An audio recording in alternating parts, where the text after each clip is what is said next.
Et nous sommes ici comme sur une plaine étrangement obscure, balayée d'alarmes confuses, de combats et de fuites, où des armées ignorantes se heurtent de nuit. Ici on ne peut se tenir ni debout, ni allongé, ni assis, il n'y a pas même de silence dans les montagnes, mais le tonnerre sec et stérile sans pluie. La plaine étrangement obscure, c'est ici. Voici la terre vaine, l'Angleterre, l'Amérique, la Russie, la Chine, Israël, la France. Et nous sommes ici comme des victimes, ou comme des spectateurs, ou comme des auteurs de tortures, de massacres, d'empoisonnements, de manipulations, de spoliations.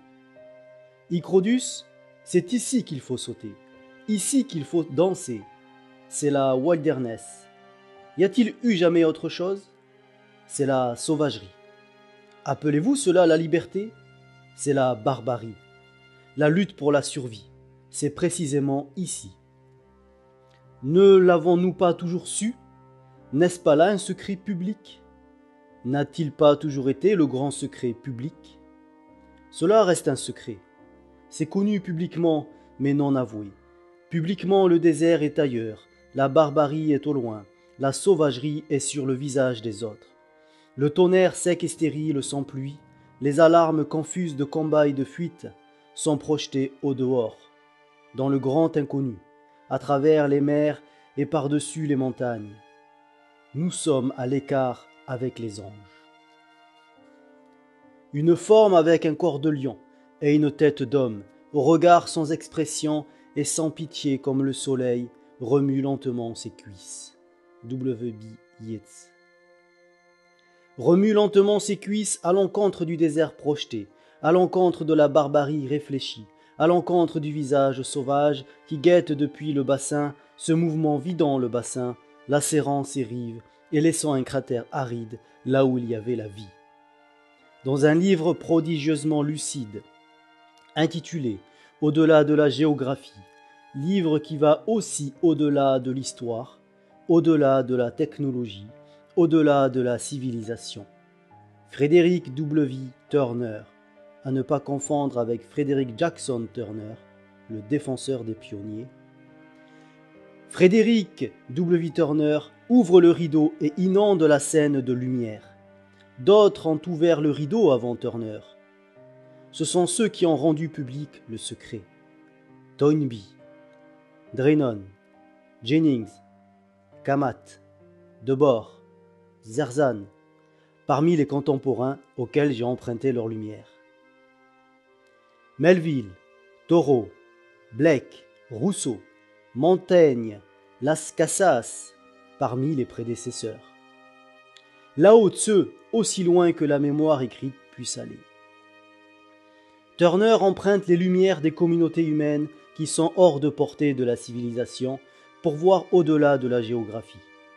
Avec les yeux de celui qui est dépossédé de ce monde, autrefois magnifique, qui repose sur le dos d'une tortue, il regarde ce double continent, dont les bassins se vidèrent, dont les rives furent lacérées, dont les forêts devinrent d'arides cratères, à partir du jour où il fut appelé Amérique. Une immense image provenant du Spiritus Mundi trouble ma vue. Se concentrant sur cette image, Yeats demandait « Et quel rude animal que son heure arrive enfin, se traîne vers Bethléem pour naître ?» Cette vision est aussi claire pour Turner qu'elle le fut pour Yeats. L'obscurité tombe à nouveau, mais je sais maintenant que 20 siècles de sommeil, durs comme la pierre, furent agités jusqu'au cauchemar par un berceau à bascule. Des prophètes d'autrefois revinrent pour partager leur vision avec leur communauté, exactement comme des femmes partagèrent leurs grains et des hommes leur chasse. Mais il n'y a pas de communauté. La véritable mémoire de la communauté est une image brouillée, provenant du Spiritus Mundi. Le prophète d'aujourd'hui déverse sa vision sur des feuilles de papier, sur des rives de cratères arides où des brutes cuirassées montent la garde et demandent le mot de passe. Preuve positive. Aucune vision ne peut passer par leurs portes. Le seul champ qui passe est un champ devenu aussi sec et cadavéreux que les fossiles trouvés dans les sables. Turner, qui est lui-même un garde, un professeur, a le courage d'un Bartholomé de Las Casas. Il prend d'assaut les portes, refuse de donner le mot de passe, et il chante, il déclame, peu s'en faut qu'il ne danse. La cuirasse saute. Même si elle n'est pas simplement portée comme des vêtements ou des masques, même si elle est collée au visage et au corps, même si la peau et la chair doivent être arrachées avec elle, la cuirasse saute quand même. Depuis peu, beaucoup ont pris d'assaut les portes. Ce n'est que récemment que quelqu'un a chanté que le réseau d'usines et de mines était l'archipel du goulag et que tous les travailleurs étaient des zèques, c'est-à-dire des conscrits, des détenus, des membres d'un groupe de travail. Un autre a chanté que les nazis ont perdu la guerre, mais pas leur ordre nouveau. Les déclamateurs sont légion maintenant. Va-t-il pleuvoir? Est-ce le demi-jour d'une aube nouvelle? Ou bien est-ce le crépuscule où la chouette de Minerve peut voir parce que le jour prend fin? Turner, Toynbee et d'autres se focalisent sur l'animal qui est en train de détruire le seul foyer connu des êtres humains et des êtres vivants. Turner donne comme sous-titre à son livre « L'esprit occidental contre la wilderness ». Par esprit occidental, il entend l'attitude ou la posture, l'âme ou l'esprit de la civilisation occidentale, connue de nos jours comme la civilisation. Turner définit le désert de la même façon que le définit l'esprit occidental, sauf que le terme est positif pour Turner et négatif pour l'esprit occidental. Le désert embrasse toute la nature et toutes les communautés humaines qui sont hors de portée de la civilisation. Dans une étude de l'histoire, Arnold Toynbee exprime son enthousiasme pour l'histoire et la civilisation. Après avoir examiné l'ascension et la chute du Troisième Reich nazi et tous les raffinements qui l'amena à sa suite, Toynbee perdit son enthousiasme. Il exprima cette perte dans un livre qu'il intitula « L'humanité et la terre-mère ». Sa vision dans ce livre est proche de celle de Turner. L'humanité s'écarte de la terre-mère. Le terme d'humanité chez Toynbee embrasse l'esprit occidental aussi bien que les communautés humaines hors de portée de la civilisation, et sa terre-mère embrasse toute la vie. J'emprunterai à Toynbee le terme de terre-mère. Elle est le premier protagoniste. Elle est vivante. Elle est la vie elle-même. Elle conçoit et donne naissance à tout ce qui croit. Beaucoup l'appellent la nature. Les chrétiens l'appellent la wilderness. Toynbee la désigne aussi sous le terme de biosphère. Elle est la terre ferme et l'eau, l'enveloppe de notre planète. Elle est l'unique habitat des êtres vivants. Toynbee la décrit comme une peau fine et délicate, assez haute pour que les avions puissent voler et assez basse pour que les mines puissent être creusées. Le calcaire, le charbon et le pétrole font partie de sa substance. Ils sont de la matière qui fut autrefois vivante.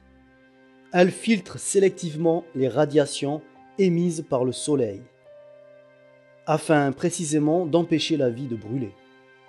Toynbee la désigne comme une excroissance, une auréole ou une rouille sur la surface de la planète. Et il fait la conjecture qu'il ne peut y avoir d'autre biosphère. Toynbee dit que l'humanité, les êtres humains, en d'autres termes nous avons grandi très vigoureusement, plus vigoureusement que n'importe quel autre être vivant, et enfin, plus vigoureusement que la biosphère. L'humanité a le pouvoir de détruire la croûte délicate, et c'est ce qu'elle est en train de faire. Il y a de nombreuses manières de parler d'un piège. Il peut être décrit du point de vue de l'environnement qui s'auto-équilibre, du trappeur, de l'animal pris au piège. Il peut même être décrit du point de vue du piège lui-même, à savoir du point de vue objectif, scientifique et technologique. Il y a aussi de nombreuses manières de parler de la destruction de la biosphère. Du point de vue d'un seul protagoniste, la Terre elle-même, l'on peut dire qu'elle est en train de se suicider. Avec deux protagonistes, l'humanité et la Terre-mère, l'on peut dire que nous sommes en train de l'assassiner. Ceux de nous qui acceptent ce point de vue et se tordent de honte souhaiteraient que nous soyons des baleines. Mais ceux de nous qui prennent le point de vue de l'animal pris au piège chercheront un troisième protagoniste. Le protagoniste de Toynbee, l'humanité, est trop diffus. Il embrasse toutes les civilisations et aussi toutes les communautés hors de portée de la civilisation. Pourtant, les communautés, ainsi que Toynbee lui-même le montre, ont coexisté avec d'autres êtres pendant des milliers de générations sans faire aucun tort à la biosphère. Elles ne sont pas des trappeurs, mais des animaux pris au piège. Qui donc est le destructeur de la biosphère? Turner pointe du doigt l'esprit occidental. C'est le héros qui se mesure lui-même contre la wilderness, qui réclame la guerre d'extermination de la nature par l'esprit, du corps par l'âme, de la biosphère par la technologie, de la terre-mère par la civilisation, de tout par Dieu. Les marxistes pointent du doigt le mode de production capitaliste et parfois seulement la classe capitaliste. Les anarchistes pointent l'État. Kamat pointe le capital. Les nouveaux déclamateurs pointent la technologie ou la civilisation, ou les deux. Si le protagoniste de Toynbee, l'humanité, est trop diffus, beaucoup d'autres sont trop étroits. Les marxistes ne voient que la paille dans l'œil de l'ennemi. Ils évincent leur scélérat au profit d'un héros, le mode de production anticapitaliste, l'ordre révolutionnaire.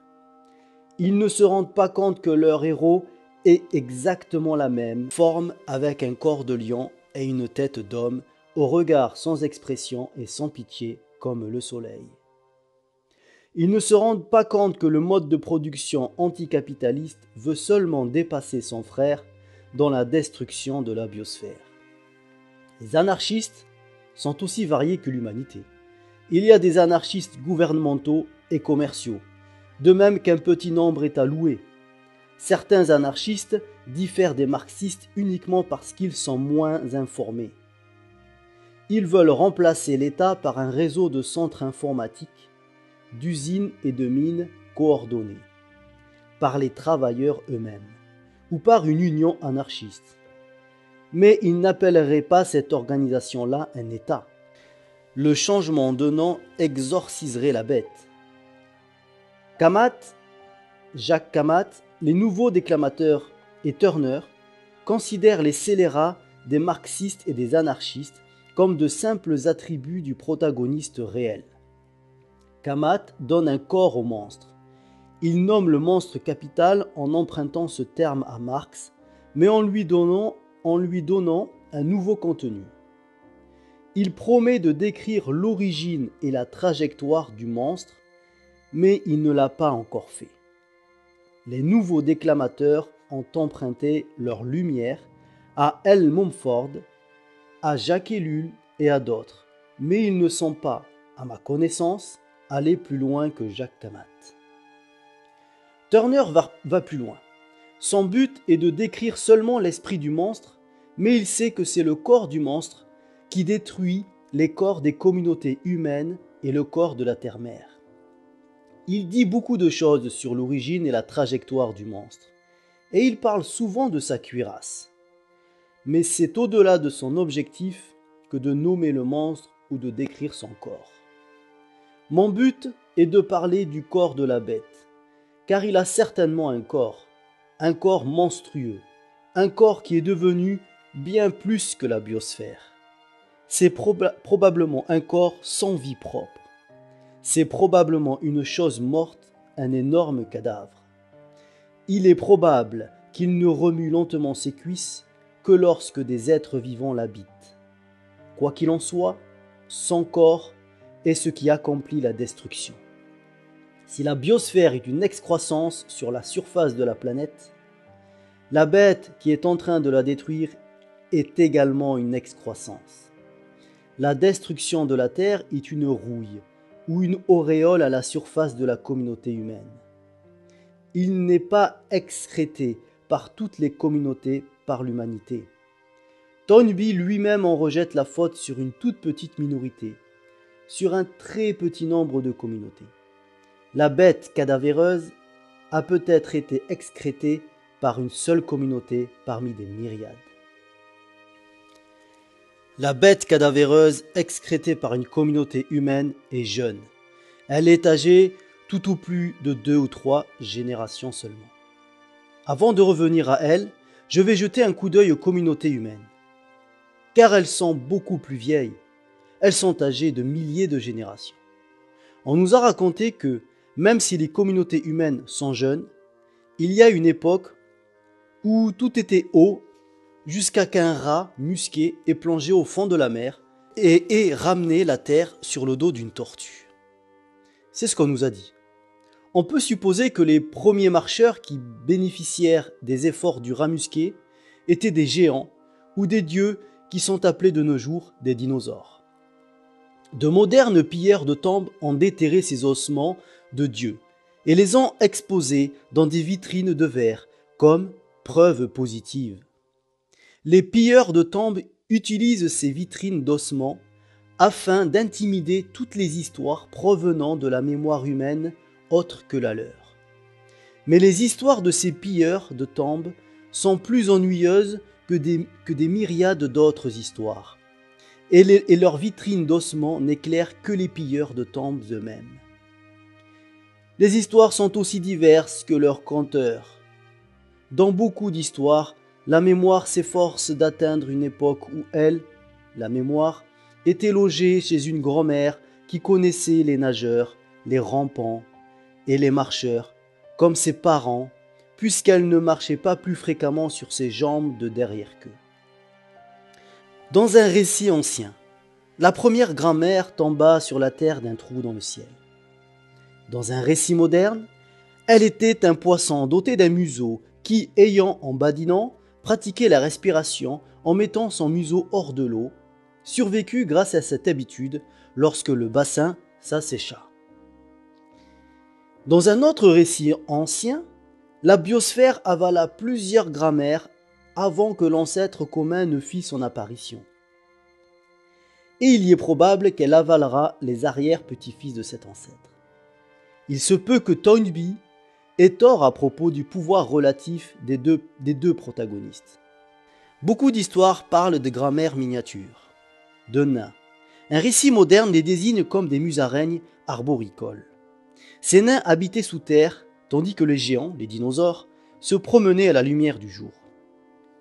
Les prudentes musaraignes arboricoles descendaient de leurs arbres la nuit pour se régaler d'insectes.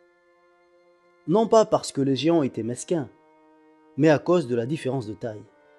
Beaucoup de musaraignes arboricoles furent satisfaites de cet arrangement et elles restèrent des musaraignes arboricoles. Certaines, sans doute une petite minorité, voulurent se promener à la lumière du jour. Heureusement pour les musaraignes remuantes que les dinosaures ont figuré parmi les grammaires avalées par la biosphère. Les enseignes musaraignes arboricoles purent prendre le soleil ou danser et jouer en plein jour sans crainte d'être écrasées. Des minorités parmi elles devinrent agitées. Certaines voulurent ramper, d'autres voler.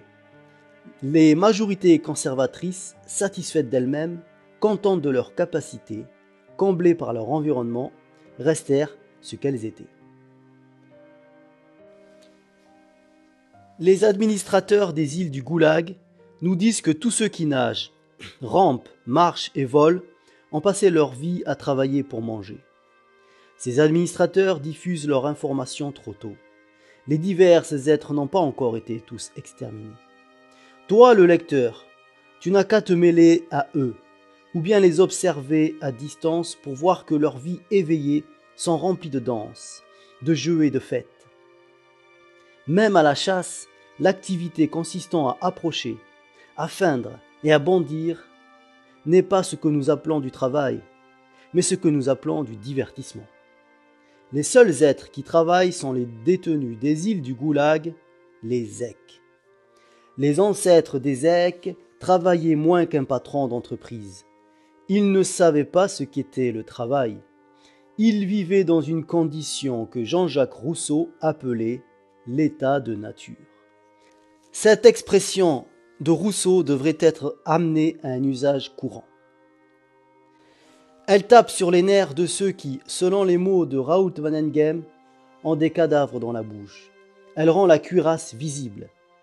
Dites l'état de nature et vous verrez les cadavres surgir. Insistez sur le fait que la liberté et l'état de nature sont synonymes et les cadavres essaieront de vous mordre. Ceux qui sont apprivoisés, domestiqués, tentent de monopoliser le mot de liberté. Ils aimeraient l'appliquer à leurs propres conditions. Ils appliquent le terme de sauvage aux êtres libres. Mais c'est un autre secret public, que ceux qui sont apprivoisés, domestiqués, deviennent à l'occasion sauvages, mais qu'ils ne sont jamais libres aussi longtemps qu'ils restent dans leurs enclos. Même le dictionnaire ordinaire ne garde ce secret qu'à demi caché. Il commence par dire que libre signifie citoyen. Mais il dit ensuite, premier sens, qui n'est déterminé par rien qui aille au-delà de sa nature ou de son être. Au sens B, déterminé par le choix de l'acteur ou par ses désirs. Le secret est éventé. Les oiseaux sont libres jusqu'à ce qu'on les encage. La biosphère, la terre-mère elle-même est libre lorsqu'elle se mouille, lorsqu'elle s'étend au soleil et se laisse percer la peau par une chevelure multicolore fourmillant d'êtres rampants et volants. Elle n'est pas déterminée. Elle n'est déterminée par rien qui aille au-delà de sa nature ou de son être jusqu'à ce qu'une autre sphère d'égale grandeur s'écrase sur elle ou bien qu'un animal cadavéreux taille dans sa peau et déchire ses entrailles. Les arbres, les poissons et les insectes sont libres quand ils croissent de la graine jusqu'à leur maturité, chacun réalisant son propre potentiel, son souhait, jusqu'à ce que la liberté de l'insecte soit restreinte par celle de l'oiseau. L'insecte mangé a fait cadeau de sa liberté à la liberté de l'oiseau. L'oiseau, à son tour, laisse tomber et engraisse la graine de la plante favorite de l'insecte, accroissant ainsi la liberté des héritiers de l'insecte. L'état de nature est une communauté de liberté. Tel fut l'environnement des premières communautés humaines et il demeura ainsi pour des milliers de générations.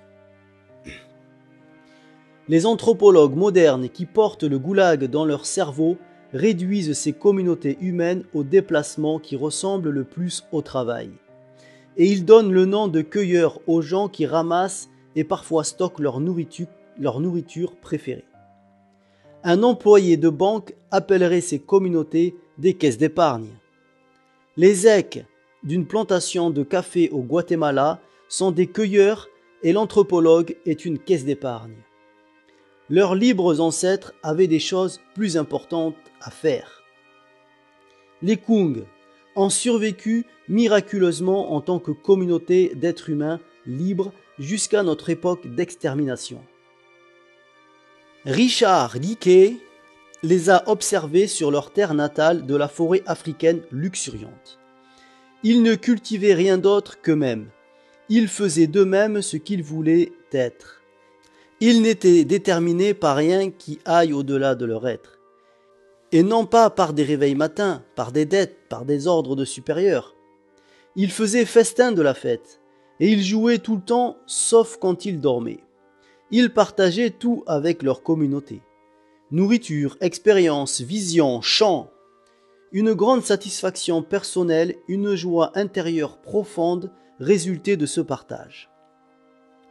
Dans le monde actuel, les loups expérimentent encore les joies qui proviennent du partage. C'est peut-être la raison pour laquelle les gouvernements paient des primes aux tueurs de loups. Diamond a observé des êtres humains libres qui survivaient jusqu'à notre époque, y compris en Afrique. Il a pu voir qu'ils ne travaillaient pas, mais il n'a pu se résoudre tout à fait à le dire en anglais. Au lieu de cela, il a dit qu'il ne faisait pas de distinction entre le travail et le jeu.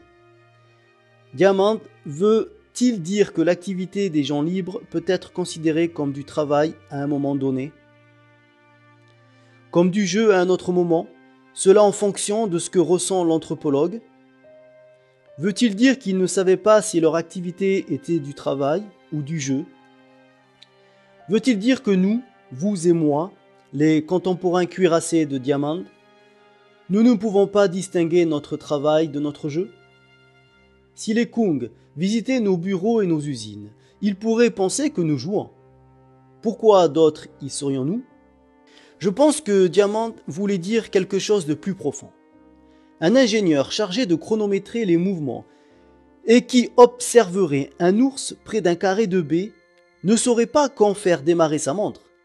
L'ours commence-t-il à travailler lorsqu'il se dirige vers le carré de baie, lorsqu'il cueille la baie, lorsqu'il ouvre ses mâchoires?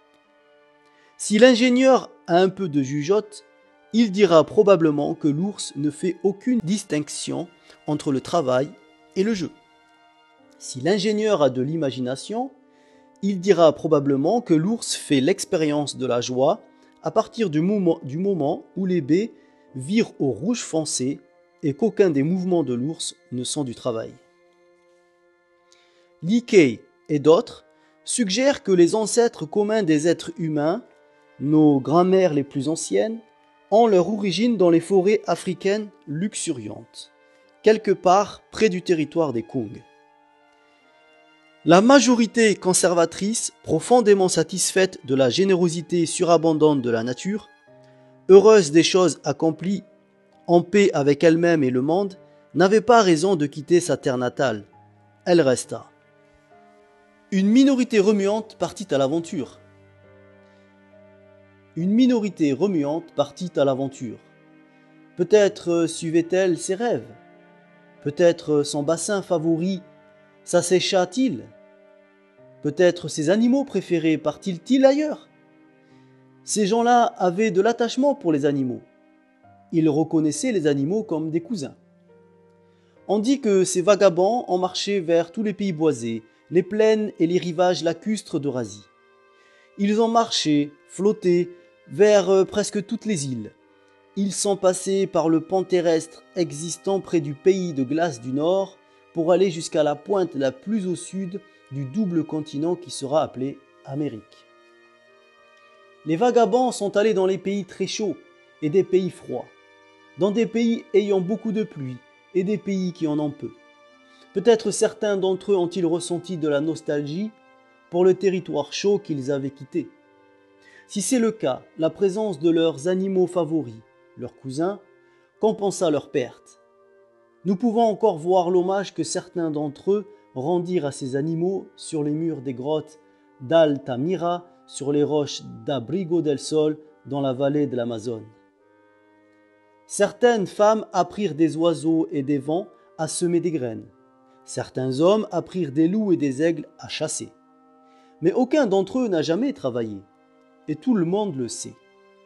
Les chrétiens cuirassés, qui découvrirent plus tard ces communautés, savaient que ces gens ne travaillaient pas, et cette connaissance tapait sur les nerfs des chrétiens. Elle les ulcérait, elle les laissait entrevoir des cadavres. Les chrétiens parlèrent des femmes qui s'adonnaient à des danses lascives dans les champs au lieu de se borner à faire le ménage. Ils dirent que les chasseurs faisaient beaucoup de simagrées diaboliques avant de tendre effectivement la corde de l'arc. Ces chrétiens ingénieurs primitifs, chargés de chronométrer les mouvements, ne pouvaient pas dire quand le jeu finissait et quand le travail commençait. Familiers depuis longtemps des corvées des Èques, les chrétiens éprouvèrent de la répulsion pour les païens lascifs et diaboliques qui prétendaient que la malédiction du travail n'était pas tombée sur eux. Les chrétiens mirent rapidement fin aux simagrées et aux danses, et ils veillèrent à ce que personne ne soit dans l'incapacité de distinguer le travail du jeu. Nos ancêtres, j'emprunterai le terme de Turner et je les appellerai les possédés, avaient des choses plus importantes à faire que de se battre pour survivre. Ils aimaient la nature et la nature payait de retour leur amour.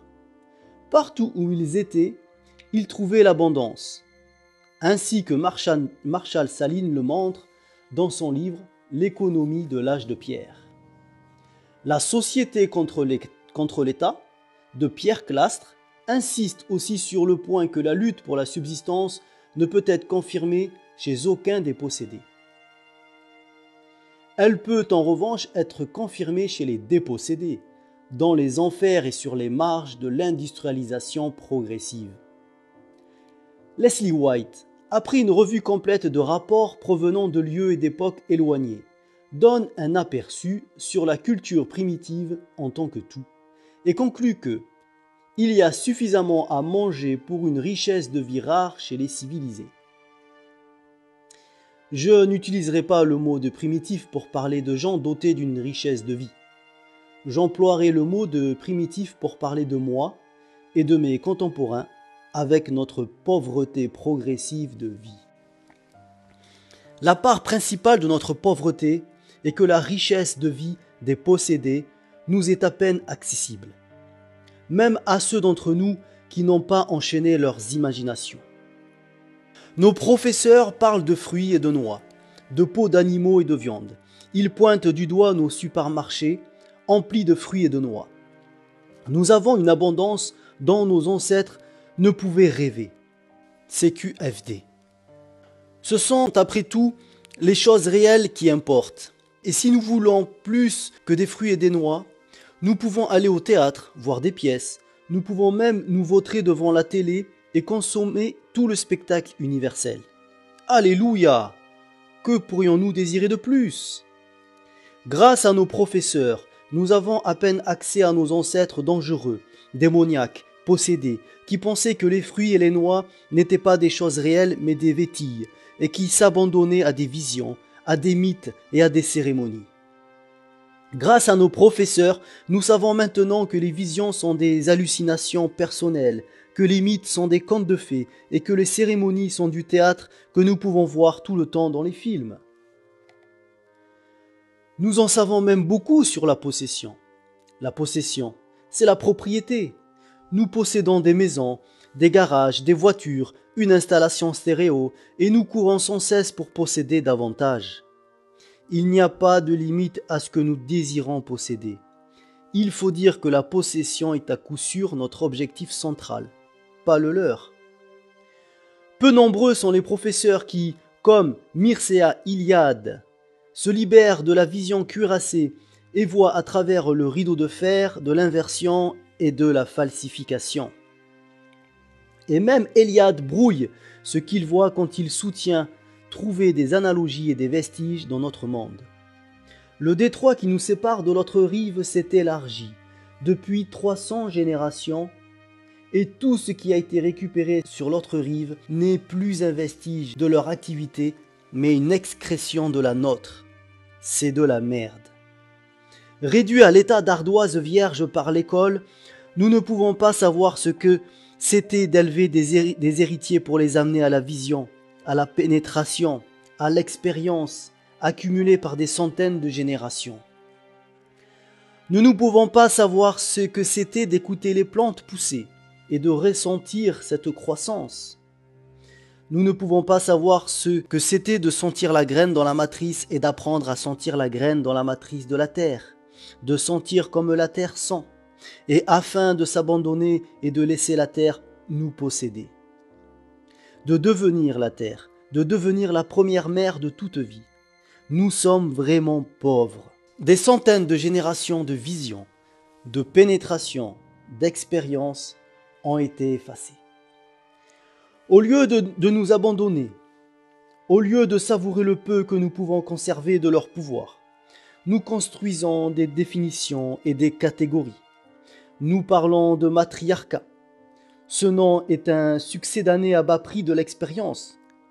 C'est une affaire et nous sommes toujours à l'affût d'affaires. Une fois que le nom est sur la porte peut être fermée. Et nous voulons que les portes restent fermées. Le nom de matriarcat est sur la porte d'un âge où les femmes se reconnaissent elles-mêmes.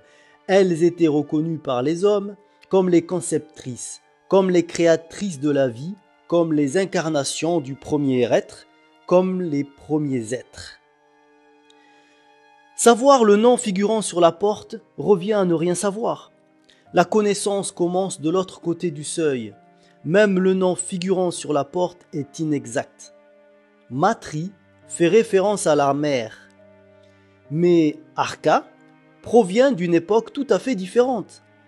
Arka fait référence au gouvernement, à un ordre artificiel, opposé à un ordre naturel, à un ordre où Arkan ou Archant est invariablement un homme. Anarchie serait un meilleur nom pour la porte. Le préfixe grec an signifie sans, S-A-N-S. De l'autre côté du seuil, la mère possédée retourne à son corps et elle continue à partager son expérience avec sa parenté, exactement comme elle partage les fruits et les noix. Nous tirerions la langue sur les fruits et les oiseaux, mais ses sœurs, ses cousins, ses nièces et ses neveux ont faim de leur expérience. Quand la mère partage son expérience, elle partage aussi la vision et la pénétration accumulées par des centaines de générations. La sagesse qui l'aidait à rendre son expérience si significative, si terriblement profonde.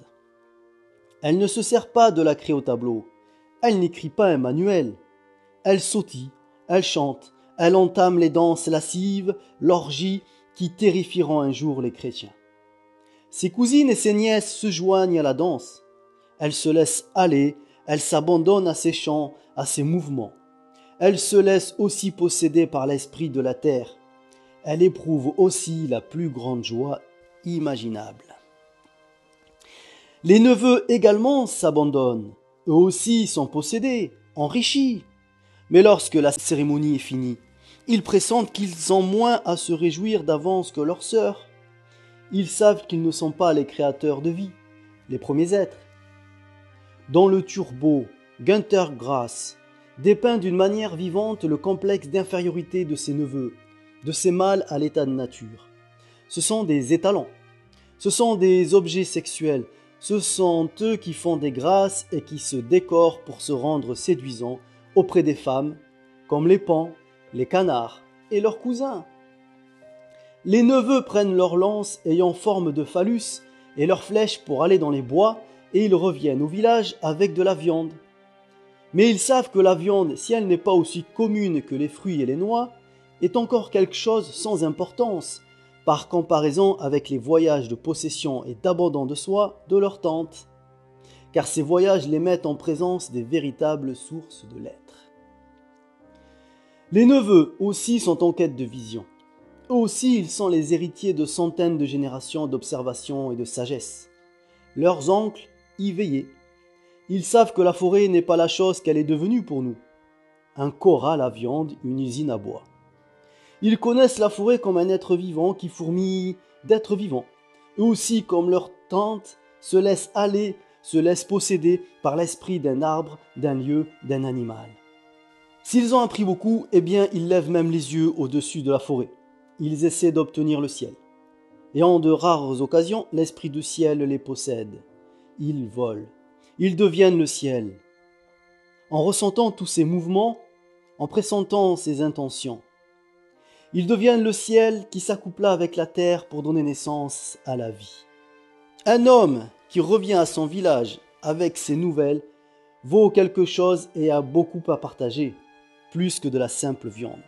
Quel voyage cela a dû être! Ces profondes célébrations de la vie n'ont pas de contrepartie, d'analogie, avec ce que Turner appelle la version étroite, asexuée, anthropocentrique, avec laquelle la civilisation occidentale nous a désagréablement familiarisés. La distance que le progrès nous a fait parcourir est révélée par le touriste occasionnel qui tombe sur un prophète. Le touriste écoute le vieil homme qui, d'une manière ou d'une autre, s'est glissé dans notre époque depuis l'autre rive. Le touriste assiste en se trémoussant à ce qu'il appelle une séance et il prend des photographies. À la fin de tout cela, le touriste exhibe une photographie qui prouve que le prophète n'a pas volé, ne s'est même pas levé de son siège, et le touriste s'en va. Heureux et convaincu que les autres, mais pas lui, sont des dupes et des idiots. Les photographies montrent ce en quoi nous sommes le plus intéressés, la surface des choses. Elles ne montrent pas les qualités, les esprits. Certains qui ont quitté les communautés humaines se sont souvenus de quelques-unes de ces qualités. Ils se sont souvenus de certaines joies de la possession, non pas la possession de choses, mais la possession de l'être. Ils se sont souvenus, mais de manière vague et brouillée. Entourés de choses, ils ont perdu l'aptitude d'exprimer les qualités. Ils savaient que l'époque qu'ils ont quittée avait plus de valeur, de pureté et de beauté que tout ce qu'ils trouvèrent depuis lors. Mais leur langage était devenu pauvre. Ils ne pouvaient parler de ce qu'ils avaient perdu qu'en le comparant avec les choses de leur monde. Ils l'appelèrent l'âge oublié, l'âge d'or.